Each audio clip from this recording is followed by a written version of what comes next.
My next guest has got a huge fight coming up here against Khalil Rountree at UFC Fight Night on September 4th. It's Modestas Bukauskas back here on the program. Modestas, how are you, sir? Doing very, very well. Thank you, sir. How are you doing? Doing awesome, but I am not fighting Khalil Rountree. Just how excited were you to get this fight? Because you know this has got Fight of the Night written all over it. Oh, mate, 100%. Like, as soon as he sent me the name, like, already you got, like, the rush of endorphins, you got the goosebumps going. So I was very excited. As soon as they gave me, I mean, to be honest, just to get a fight, you know, at around the time that I did and everything, it just worked out perfectly for me. So, of course, I was very happy. Guess the one little thing, if we want to nitpick at this whole situation, this card was supposed to be in London. They moved the date around, all that stuff, and now it's back in Vegas. I know fighting in Vegas is great, but that's got to be a little disappointing for you. Yeah, it was. I think, I really badly obviously wanted to fight in front of my hometown crowd. I really wanted to feel the energy of actually fighting in front of 20,000 people, because obviously the O2 would sell out incredibly quickly. So yeah, obviously the fact that, I think there's just a bit of a small crowd at the Apex. I think it's like a bit more of an intimate sort of setting there. So yeah, it was a bit disappointing, because obviously you sort of been thinking and visualizing, that day is going to be coming. But the way I see it is that I've got to go out here, I've got to go and put on a show, and then the time for fighting in front of my hometown crowd will come. I just got to go out and do the business on this next particular fight. And it's still kind of like a UK versus the world card, right? You got Darren Till, yourself, you've got, Molly McCann, you've got Paddy Pimblett. Like, it's kind of cool that there's so many UK fighters on there. And I think that kind of makes it a little bit more intriguing, to be honest. Oh yeah, 100%. It's almost like team UK versus team USA in a way. Do you know what I mean? I know there's some other fighters who are like sort of both USA based, but yeah, like, to have almost like the British invasion coming over, it's quite cool for all of us to fight again, all fighting in Vegas, where I think pretty much for most of us, that's the dream, to want to fight in Vegas. So I'm very happy for all of us to be able to go out there together. Your last fight. Let's talk about it quickly, and then we'll move on. But 17 media members scored the fight for you. I don't know if you know this. One of them scored it for your opponent. Unfortunately, on your record, it still says loss. Does that make it a little bit better, or is it still like, damn, I can't believe they got that one wrong?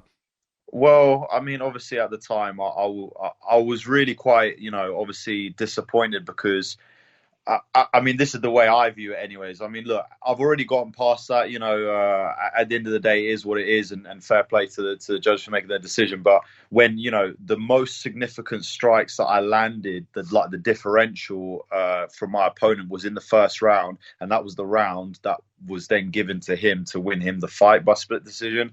And I felt that the first round was probably the round where I did the best. So it was more disheartening on that plane, where I'm like, well, if you're looking at, I mean, even just looking at the statistics, but, had I not lost that fight, I would have not made some particular changes moving forward. So I'm actually grateful for that experience, even having like a close fight. I wanted to put on a show, I landed, that was a fight where I felt, more comfortable, more able to release my skill set and stuff like that. And there's still even more things I needed to work on in order just to be able to bring out more and more of what I've got. So that was definitely a fight leading into that. So, although it was a loss, it was a great experience for me to be able to, again, just bring more of my skill set out there. So it's leading on to better things.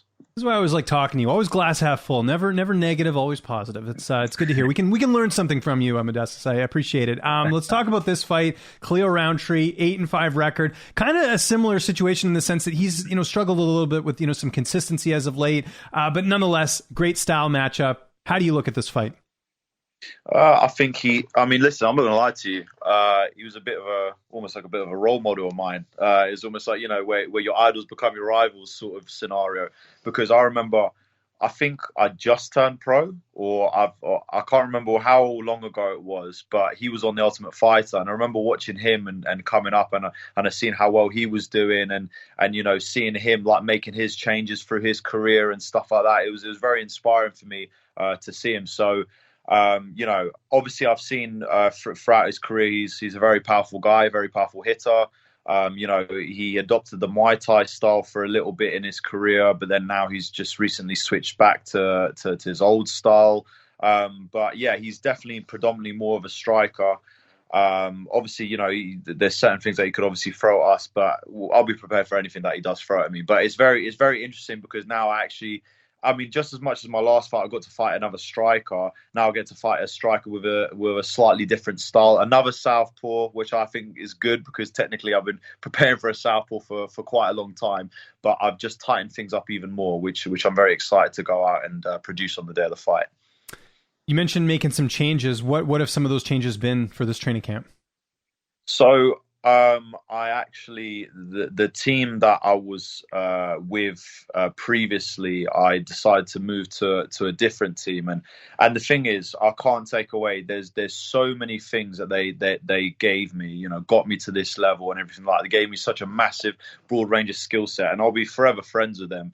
But you know, at certain points in career, there's certain moves that you need to make, which is just best for yourself in order to bring out your skill set. Like, at this level, I feel like the discrepancy in skill set is not that vast. It's not such a massive, you know, scale of, you know, when you're fighting at a lower down level, it's like, oh, one guy's really good grappler. Like everyone's proficient in every single area. They know what they're doing.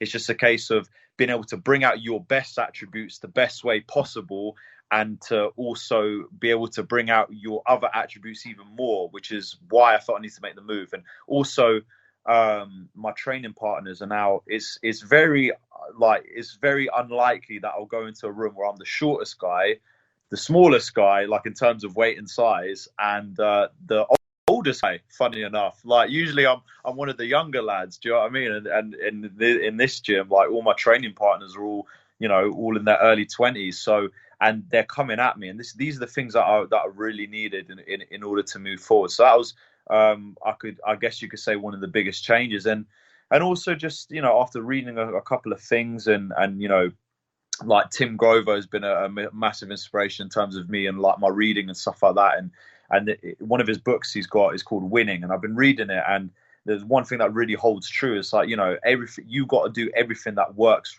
the best for yourself, and then, you know, really like utilize that as much as possible, and then that'll bring out your greatness. Everyone's got that greatness inside of them. You know, everyone trains along the same ways and stuff like that, but it's like how you're able to bring that greatness out the best that you can. And I feel that doing that move, and even just the training now, has just been like much more specific. You know, the strategy has definitely come into play.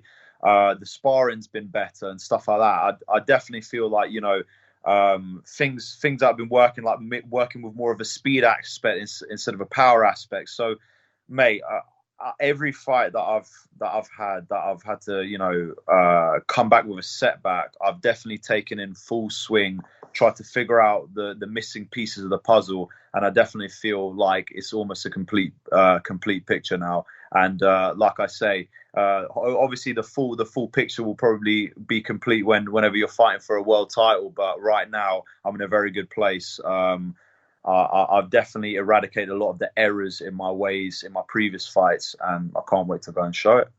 Any names we'd know of in terms of training partners of who you're training with? Anyone that we would recognize? Yeah, actually, he's actually going to be in my corner. So Luke Trainer, he actually fights for Bellator. They call him the Gent because he's literally like one of the nicest people you ever know. Stuart Austin, also, he's fighting PFL. Yeah, I just did. PFL. Yeah, he's fighting this Thursday. You just did an interview with him. No, I just I was doing a preview of the card, and I happened to catch his name and see that he was fighting. But no interview. But maybe next time, we'll see. So yeah. No, so he's another really good guy. You know, has been in the game a long time, and I'm very glad for him to finally get the opportunity to step up and fight in the PFL. And there's just some up and coming guys. There's another guy called Simeon Powell. That's another name that you'll probably be watching out for. You know, like we've got a lot of really good guys. Like, you know, like I said, I could name you all through the whole list, but we'd be here for a while. You know, if we don't want that. Yeah, exactly. Like with everything, isn't it? Me, I love to go on, don't I? But yeah, I've just got really good stable of guys. You know, they're all hungry, they're all talented, and it's just not only are they helping me, but I'm helping them. So everything just goes in full circle. And the coach is really good, Mickey Papas, works very well with my dad. So everything's really good, man. How's the fight playing out on September 4th? It's gonna be a very explosive fight. But as always, I see myself going out and finishing the fight. I see myself finishing within 3 rounds. I'm going to display all my most vicious techniques. I'm going to go out there with a kill or be killed mentality. And I can't wait. I've got an amazing opponent in front of me, an amazing opportunity. This is my time to shine. All I've got to do is go and do it. Downtime, what's that looking like during camp right now? Are you getting in any video games, or is that not a thing? What are you doing? Reading a lot, though, right? Well, funny enough, my so I had an Xbox One. I had a couple games. I had UFC 4 and stuff like that. And I thought, okay, at the beginning, like I bought it for myself. And then next thing you know, my girlfriend comes around my house, and then she discovers Fortnite. And then ever since then, I've not been able to get my Xbox back. And like, it's funny because she really enjoys. And then every time she's watching me play it, she gets really annoyed because obviously I'm not doing what I'm supposed to do. I'm just sort of just mucking about a little bit. But yeah, I mean, in terms of my own like sort of downtime, it's just watching videos, watching fight videos, watching Steve will do it on YouTube, and you know, Sean O'Malley's stuff on YouTube and stuff like that. So, and yeah, just I like being around people. Like, good energy is good vibes. So in terms of gaming, I'm not too massive on it. I'll probably be more sticking onto Netflix or watching Love Island or something like that. There you go. Except they made that, was it Love Island or no, it wasn't Love Island. It was one of those other shows. I know, I was sort of browsing through. There's one of them where they have like, I think it's a Brazilian version, and they have like dubbing, and it just, I don't know how anyone can watch that. It's just unwatchable in my opinion.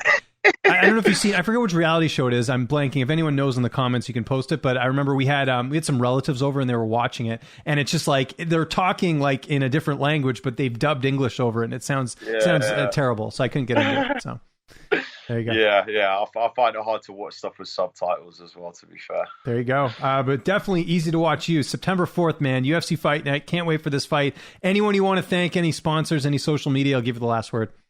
Yeah, so obviously my Team Titan, everyone there, my dad, obviously, my whole family, all been helping me out. Mauler MMA, Distinct Physiotherapy, obviously shout out Iridium Sports Agency, doing a lot of great things for me. There's been a lot of people that have been helping me out. Soul Taker Fightwear as well. Like I say, they're always, as it is, you know, there's too many people that have been helping me out, and I'm extremely gracious for everyone's help on my journey. And just know that I'm gonna pay you all back with a really nice, amazing performance on September 4th, and we're all gonna go towards the top together.